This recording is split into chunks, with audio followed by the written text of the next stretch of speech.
하나님 말씀은 하박국 2장 1절입니다. 나훔, 하박국, 스바냐. 바른 성경으로 구약성경 1149페이지 하박국 2장 1절입니다.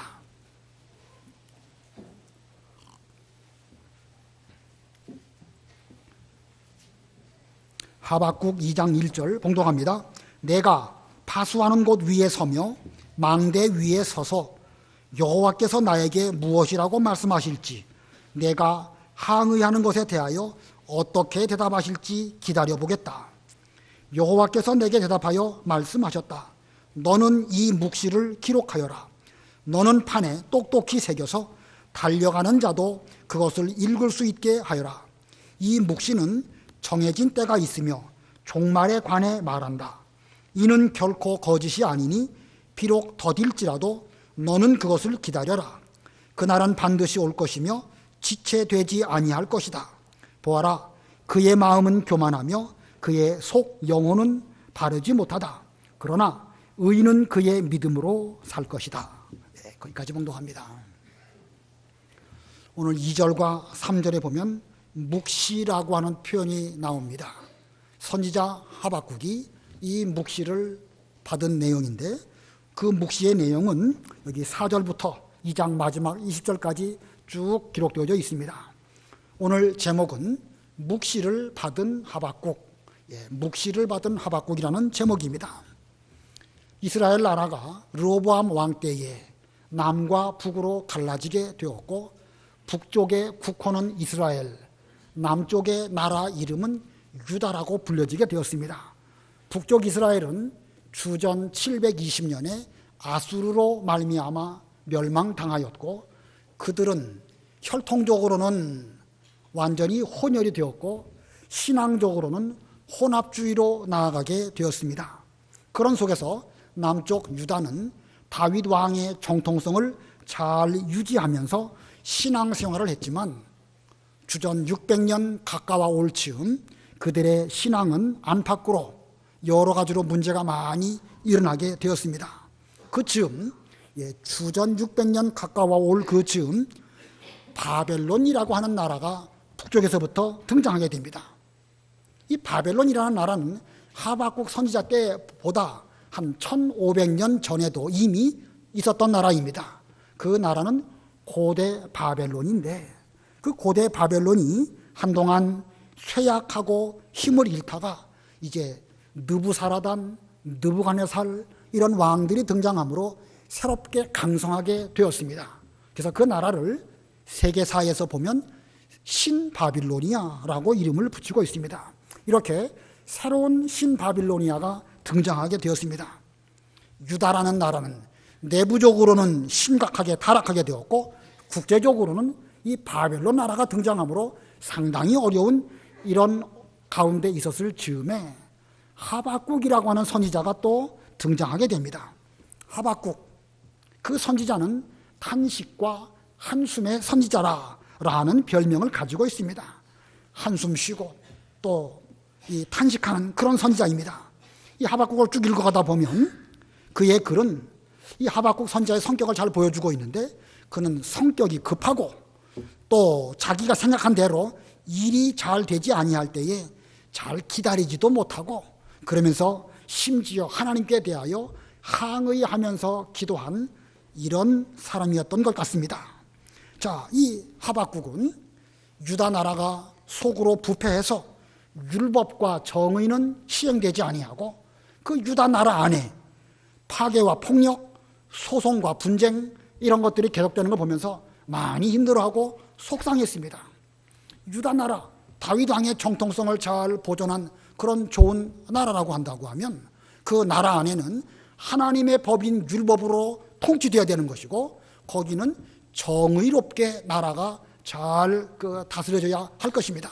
그런데 그 유다 나라 안에 파괴와 폭력이 난무하였고 소송과 분쟁이 있는 이런 가운데 있었습니다. 그러니 선지자 입장에서 얼마나 속상했겠습니까? 이 하박국 1장 2절로 4절을 보면 하박국이 얼마나 힘들었는지를 보여주고 있습니다. 하박국 1장 2절로 4절 읽어보세요.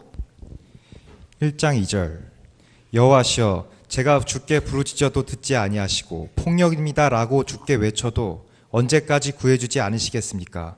어찌하여 저로 사악을 보게 하시며 불의를 목격하게 하십니까? 파괴와 폭력이 내 앞에 있고 소송과 분쟁이 계속되고 있습니다. 그러므로 율법이 무력해지고 정의가 전혀 시행되지 못하니 이는 악인이 의인을 에워싸고 있으므로 정의가 왜곡되고 있기 때문입니다. 예, 얼마나 하박국이 힘들고 속상했는지 알 수 있죠. 파괴와 폭력이 내 앞에 있고 소송과 분쟁이 계속되고 그런 가운데서도 율법은 무력해지고 정의는 실현되지 않는 이런 가운데 있는데 언제까지 이 나라를 그냥 두고만 보시겠습니까? 하박국은 이렇게 항의하면서 기도를 드렸습니다.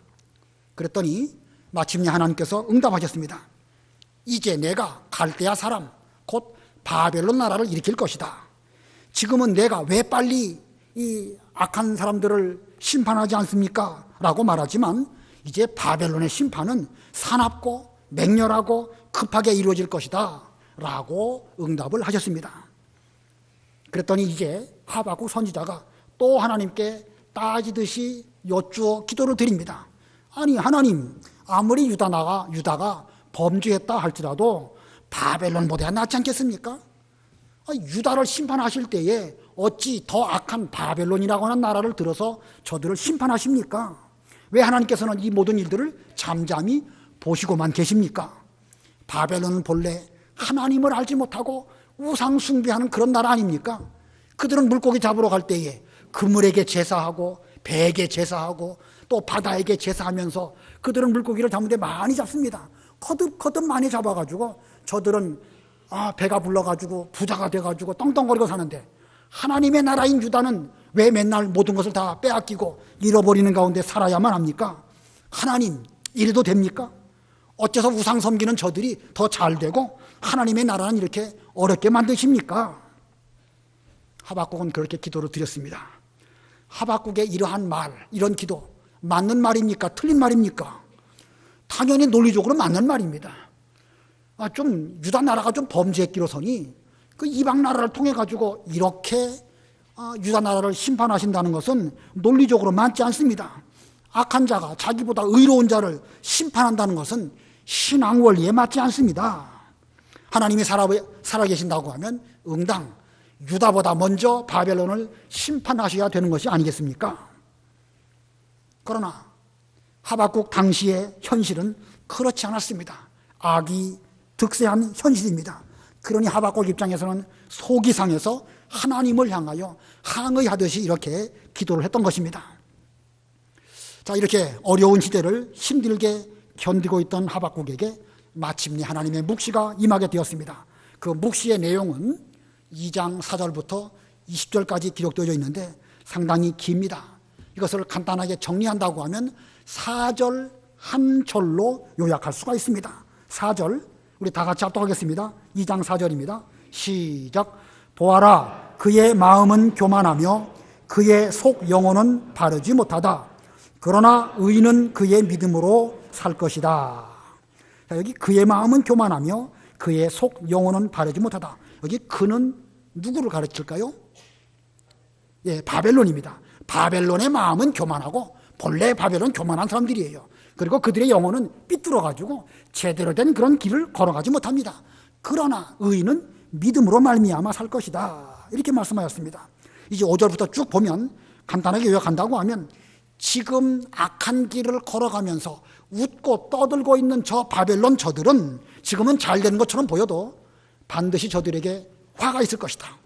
그러나 그러한 어려움 속에서도 의인은 믿음으로 말미암아 살 것이다. 이것이 전 묵시의 요점입니다. 여기 그러나 의인은 그 믿음으로 말미암아 살 것이다. 개역 성경에는 그렇게 표현되어 있습니다. 그러나 의인은 그 믿음으로 말미암아 살리라. 우리 따라서 해보시겠습니다. 그러나 의인은 그 믿음으로 말미암아 살리라. 예, 머릿속에 확실히 각인하시기 바랍니다. 다시 한번. 그러나 의인은 그 믿음으로 말미암아 살리라. 예, 한 절 한 절이 그 한 구절 한 구절이 다 중요한데 요 그러나가 중요합니다. 로마서에는 오직 의인은 믿음으로 말미암아 살리라. 그러나를 오직이라고 말했습니다. 그러나가 중요해요. 비록 바벨론은 교만하고 망하는 길로, 삐뚤어진 길로 걸어간다 할지라도, 그러나 의인은 오직 믿음 한 가지 길로만으로 걸어간다고 하면 살리라. 이 말씀의 뜻은요, 그 어려운 과정 속에서 믿음으로 살아보려고 노력하고 믿음을 지키려고 힘을 쓰고 그러면 살 길이 열린다, 그런 뜻이 아닙니다. 만약에 그렇다고 하면 믿음으로 살리라는 뜻이 인간의 수고와 인간의 노력으로 얻어지는 것으로 되어지기 때문에 그것은 믿음의 원리하고 맞지가 않습니다. 그러면 믿음으로 말미암아 살리라 라는 이 정확한 뜻이 무엇일까? 믿음 한 가지만 있으면 하나님께서 우리에게 바벨론의 모든 화를 면하게 하시고 살 길로 인도해 주시겠다는 하나님의 선언의 말씀입니다. 무슨 말씀이요? 하나님의 선언의 말씀이에요. 오직 의인은 믿음으로 말미암아 살리라 라고 하나님이 선언하셨고, 우리에게는 믿음 한 가지를 선물로 받고 그 길을 걸어간다고 하면 그 믿음 하나 보시고 하나님께서는 우리로 바벨론의 화 면하게 해주시고 살 길로 인도해 주시고 모든 것은 다 하나님이 해 주신다는 것입니다. 그러므로 우리는 무엇 한 가지만 준비하면 되겠습니까? 믿음 한 가지만 준비하면 하나님은 모든 것들을 다 해 주신다는 거예요. 유다가 바벨론에게 망하게 될 이 일촉즉발의 상황 속에서 하박국에게 주신 이 묵시야말로 성경 전체에 있어서 가장 핵심적인 요절 중의 요절입니다. 바울은 이 하박국의 이 묵시에 근거해서 믿음으로만 구원받는다라고 하는 진리를 정립하였고, 칼빈과 루터는 이 진리에 근거해서 종교개혁을 성취했습니다. 어찌 보면 지금 현재 고난 가운데 있는 저와 여러분에게 꼭 필요한 말씀이 무엇일까? 꼭 필요한 말씀 한 가지만 말씀하십시오 라고 말한다고 하면 저 역시 여러분에게 그러나 의인은 믿음으로 말미암아 살 것이다 라고 하는 이 말씀으로 답을 드릴 것입니다. 감사하게도 하나님의 은혜로 오늘 아주 많은 분들이 세례를 받게 되셨습니다. 이분들 중에는요, 세례 받기 위해서 오랫동안 몇십 년, 60년, 70년 동안 준비하셨다가 비로소 오늘 세례를 받으시는 분도 계시고, 이 가운데 어떤 분은 너무 기력이 없는데 세례 문답을 받아야 또 세례를 받을 수 있으니까 어찌하면 좋을까? 병원에 가셔가지고 알부민 영양 주사를 맞고 세례 문답에 응하셔가지고 오늘 세례에 이렇게 임하신 분들도 계십니다. 정말 힘들게 세례를 받으시죠? 그러나 한 가지 명심할 것이 있습니다. 우리 모두가 하나님 아버지 앞에 의롭다고 칭함을 얻고 의인이 되는 것은 무슨 우리들의 수고와 노력으로 되는 것이 아닙니다. 무엇으로 우리가 의롭게 되는 것이죠? 믿음 한 가지로 되는 것입니다. 오직 의인은 그 믿음으로 말미암아 살리라. 하나님께서 우리에게 주신 선물의 믿음, 그거 하나 우리는 마음으로 믿고 입으로 시인했더니 하나님께서는 우리들에게 수없이 많은 은혜와 복을 쏟아 부어 주셨습니다. 자, 오늘 세례 받으시는 분들은 믿음 한 가지로 내가 세례를 받습니다, 이렇게 깨달으시고 이 세례를 통하여 앞으로 더욱 힘있게 믿는 일을 잘하시는 그런 분들이 되시기를 바라고, 이미 세례를 다 받으신 여기 계신 여러분들은 다 이미 다 구원을 받았지만 오늘 다시 이 하나님의 묵시를 우리 마음판에 명백하게 새기는 이 시간이 되어야 됩니다. 우리가 이 묵시를 다시 한번 우리 마음에 각인하기 위해서는 어떻게 해야 될까? 하박국은 어떻게 했기 때문에 이 요긴한 진리의 말씀을 하나님으로 말미암아 받게 되었을까? 오늘 보면 1절에 보면 묵시를 받기 전에 하박국은 어떤 태도로 그 묵시를 기다렸고, 2절과 3절은 묵시를 주실 때에 하나님께서는 앞으로 어떤 태도로 이 묵시의 말씀을 잘 간직하라고 말씀하시는가, 이 두 가지를 배우려고 합니다. 그래서 우리 모두는 하박국처럼 이 두 가지 자세로 신앙생활을 잘 하신다고 하면 우리도 이 묵시를 우리의 마음에 간직하고 그대로 성취하는 성도들이 될 수 있을 것입니다. 자, 첫 번째로 묵시 받기 전에는 파수하는 곳에 서서 기다릴 것입니다. 파수하는 곳에 서서 기다릴 것. 아까 서두에서 말씀드린 것처럼 하박국 선지자 때 유다 나라는 안팎으로 심각한 지경에 빠지게 되었습니다. 그때 하나님께 하박국은 기도했다고 했죠. 그는 자기가 기다릴 수 있는 만큼 참고 기다리면서 기도했습니다. 자, 그래서 어렵게 하나님의 응답이 있었지만 하나님의 응답의 내용은 바벨론을 통하여서 유다를 심판하시겠다는 것이었습니다. 그래서 하나님 하박국은 또 기도합니다. 기도한 내용 1장 후반부인데 하박국 1장 13절 읽어보세요. 1장 13절 주께서는 눈이 정결하셔서 악을 보실 수 없으며 불의를 보고만 계시지 못하시는데 어찌하여 배역한 자들을 보고만 계시며 악한 자가 자기보다 의로운 자를 삼켜도 잠잠하십니까? 예, 하박국이 항의하면서 기도하는 내용 중에 한 가지입니다. 하나님의 눈은 정결하셔서 악한 자, 불의한 자, 차마 눈 뜨고 보시지 못하는 분이 하나님이신데 배역한 자, 악한 자, 저들이 득세하는 것을 왜 그냥 보고만 계십니까? 왜 잠잠하십니까? 이렇게 하나님을 향하여 항의하듯이 기도를 했습니다. 그리고 아직 그 기도에 대한 응답이 없었을 때 하박국은 어떻게 했는가? 본문 2장 1절입니다. 2장 1절 다 같이 합독하겠습니다. 시작. 내가 파수하는 곳 위에 서며 망대 위에 서서 여호와께서 나에게 무엇이라고 말씀하실지 내가 항의하는 것에 대하여 어떻게 대답하실지 기다려 보겠다. 내가 파수하는 곳 위에 서며 망대 위에 서서 여호와께서 무엇라고 응답하실지 기다려 보겠다. 파수하는 곳, 망대, 거기가 어떤 곳입니까? 둘 다 파수꾼이 자기 직무를 수행하는 것이 파수하는 곳이고 망대입니다.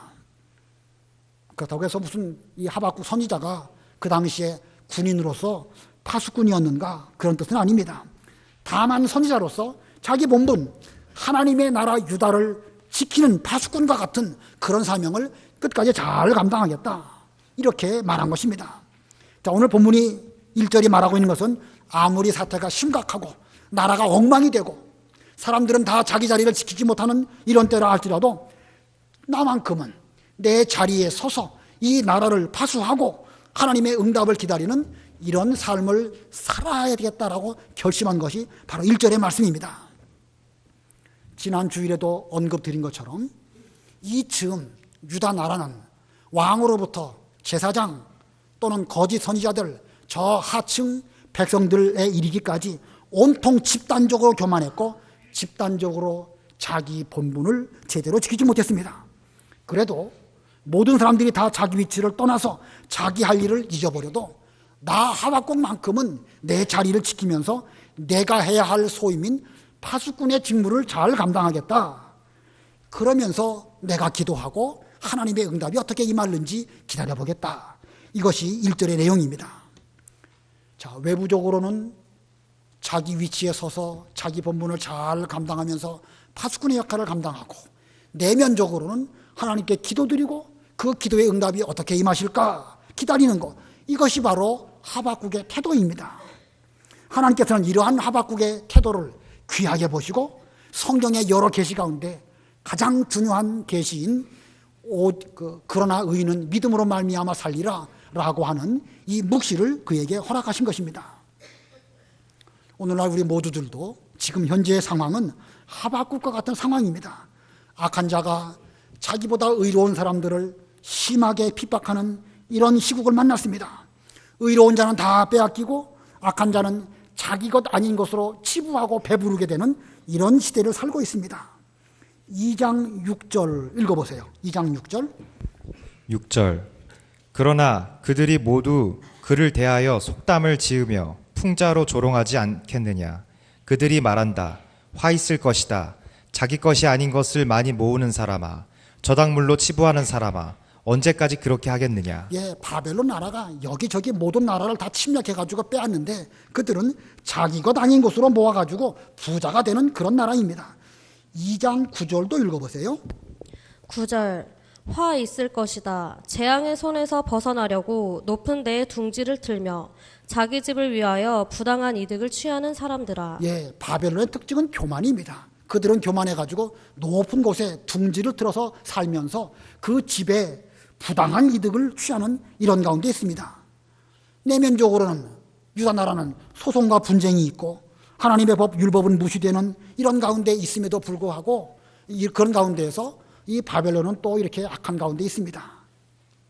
이러한 상황 가운데에서 우리가 할 수 있는 일이 무엇입니까? 먼저 하박국처럼 기도해야 됩니다. 피를 토하는 심정으로 하나님을 향하여 간절히 호소하시는 이런 우리가 되어야 됩니다. 그런 것뿐만 아니라 자기 자리, 자기 파수하는 곳, 망루 위에 서서 자기 본분을 끝까지 잘 감당하는 이런 우리가 되어야 됩니다. 기도하면 뭐하냐? 기도해도 소용없더라. 결국은 악한 자들만 득세하는 것이 아니겠느냐? 예, 세상은 그렇습니다. 또 일시적으로는 그럴 수 있습니다. 그러나 성도라고 하면 끝까지 자기 위치에서 자기가 해야 할 일을 해야 그 사람이 성도이고, 그렇게 어려운 시대를 살아가는 사람이 이 시대의 선지자입니다. 하나님께서는 그런 사람에게 하나님의 비밀, 곧 묵시를 일깨워 주십니다. 그러나 자기 자리 지키지 아니하고 파수하는 자리에 지키지 못하는 사람이라고 하면 그 묵시를 받을 수 없을 것이고, 들려주어도 그게 무슨 말인지 알지 못할 것입니다. 아무쪼록 저와 여러분은 외부적으로 볼 때는, 외부적인 면으로 볼 때는 자기가 있어야 할 위치에 서서 자기 할 일을 열심히 하면서 내적으로는 기도하고 하나님의 응답을 끝까지 잘 기다리는 그런 우리들이 되어야 되겠습니다.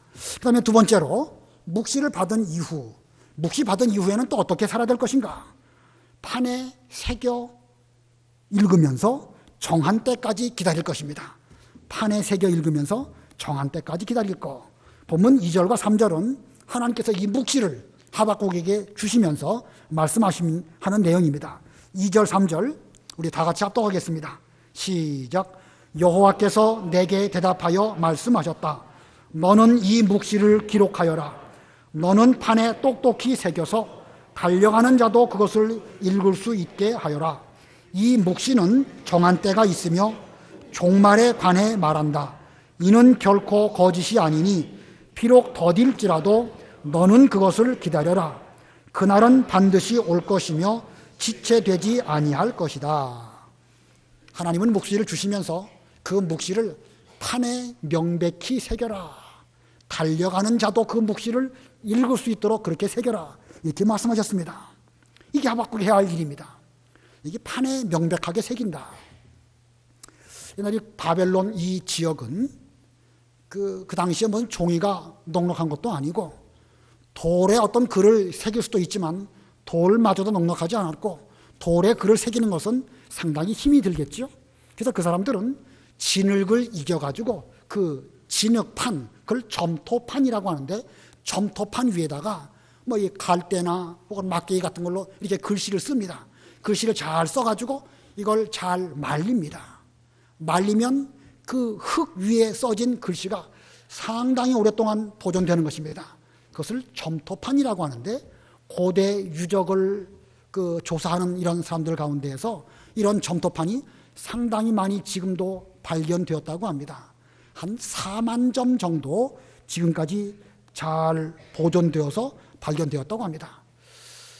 자, 그와 같이 이 하나님의 묵시를 받은 이 하박국은 그 묵시를 판에 새기되 크고 굵고 분명하고 뚜렷하게 잘 새겨서 오랜 세월이 흘러가도 많은 성도들이 신앙의 다른 박질을 하면서도 그 묵시를 보고, 그렇구나, 의인은 믿음으로 말미암아 산다고 하셨으니까 저 믿음대로 살아야지, 이렇게 깨달을 수 있도록 판에 명백하게 새기라는 것입니다. 새길 뿐만 아니라 그 묵시가 이루어지기 위해서는 어느 정도 시간이 걸리게 되는데, 정한 때가 되면 지체되지 아니하고 반드시 성취될 줄을 알고, 혹시 비록 더디게 느껴진다 할지라도 반드시 이루어질 줄 알고 그때까지 기다려라. 이렇게 말씀하셨습니다. 아까 파수하는 곳 성루에 올라가서 나에게 대하여 뭐라고 응답하실는지 기다릴 것이다. 첫 번째도 기다린다고 그랬죠. 예, 묵시를 받은 이후에도 또 역시 하나님의 말씀은 기다리라고 말씀하고 있습니다. 자, 정한 때가 있어요. 그날은 반드시 옵니다. 근데 그때까지 기다리라는 것이에요. 그때가 언제일까요? 하나님이 정하신 때, 반드시 오는 그때, 역사적으로 볼 때 그때는 언제일까요? 바벨론이 얼마 만에 멸망하게 됐죠? 70년 만에 이 유다 백성들은 포로로 잡혀갔다가 다시 돌아오게 되는 것입니다. 이 거짓 선지자 하나냐는 곧 돌아온다, 2년이면 돌아온다, 그렇게 말해서 그 하나님의 묵시를 어지럽히는 그런 일들이 있었지만, 너는 뚜렷하고 분명하게 새겨가지고 그 묵시대로 이루어질 줄 알고 비록 70년이 길고 더디게 임할 것처럼 보여도 그때까지 잘 참고 기다리라는 것입니다. 이 70년은 오늘날 우리에게 하나님의 내정하신 숫자, 내정수입니다. 우리는 잘 모릅니다. 그러나 하나님의 그 묵시의 말씀은 반드시 이루어집니다. 자, 실제로 바벨론 포로 역사 가운데에서 믿음이 없었던 사람들, 선지자의 예언을 받아들이지 않았던 그 사람들은요, 다 실패했습니다. 왜 하나님의 뜻이 이렇게 더디냐? 하나님이 우리를 영영 버리신 것이 아니냐? 저 교만한 자들은 저렇게 득세하는데 우리는 이게 뭐냐? 이렇게 하면서 믿음 없는 그런 생활을 하다가 자포자기하고 다 뒤로 물러가고 말았습니다. 그러나 믿음이 있는 자들은 그 믿음으로 확실히 살게 될 것을 그들은 알고 믿었습니다. 바벨론 땅, 적국의 한가운데 살면서도 그 바벨론의 여러 가지 죄악들이 그 의인들의 삶을 어떻게 할 수 없었습니다. 왜냐하면 그들은 믿음으로 살았기 때문에 바벨론의 더러운 것들이 하나님의 백성 의인들을 결코 해치지 못했던 것은 의인은 믿음으로 말미암아 살리라 라고 하신 하나님의 묵시를 마음에 새겨두었기 때문에 그랬던 것입니다. 자, 그와 같은 믿음을 갖고 바벨론 포로를 잘 견딘 그들, 하나님께서는 마침내 하나님의 방법으로 그들을 구원해 주셨습니다. 이스라엘 백성들이 애굽에서 구원받을 때에도 하나님의 방법으로 구원받았죠. 무슨 그들이 독립운동하거나 무슨 노력한 거 아닙니다. 바벨론 포로에서 돌아올 때에도 고레스 왕의 명령에 의해서 뜻밖의 그들은 가나안 땅으로 돌아오게 되었습니다. 하나님의 방법으로 된 것입니다. 믿음 한 가지를 보시고 하나님이 그 일들을 하신 것이지요. 오늘날 우리도 믿음 한 가지로 이 길을 걸어가게 된다고 하면 때가 되면 누가 우리를 구원으로 인도하신다? 하나님이 우리를 인도하실 것입니다. 그러므로 우리는 하박국과 같은 마음가짐으로 이 하나님의 묵시에 대한 태도를 잘 견지해야 됩니다. 묵시를 받기 전에는 기도하고 나서 자기 위치, 파수하는 자리에서 잘 지키는 우리가 되어야 될 것이고, 묵시를 받은 이후에는 그 묵시의 내용을 마음판에 명백하게 새기고 읽으면서 정한 때까지 기다리는 우리가 되어야 할 것입니다. 그러고 보면 우리 신앙이라는 것은 하나님의 은혜와 구원을 기다리는 생활이라고 할 수가 있겠죠. 아무쪼록 잘 기다리셔서 하나님의 구원과 은총을 받으시는 여러분들이 다 되시기를 바랍니다. 기도하겠습니다.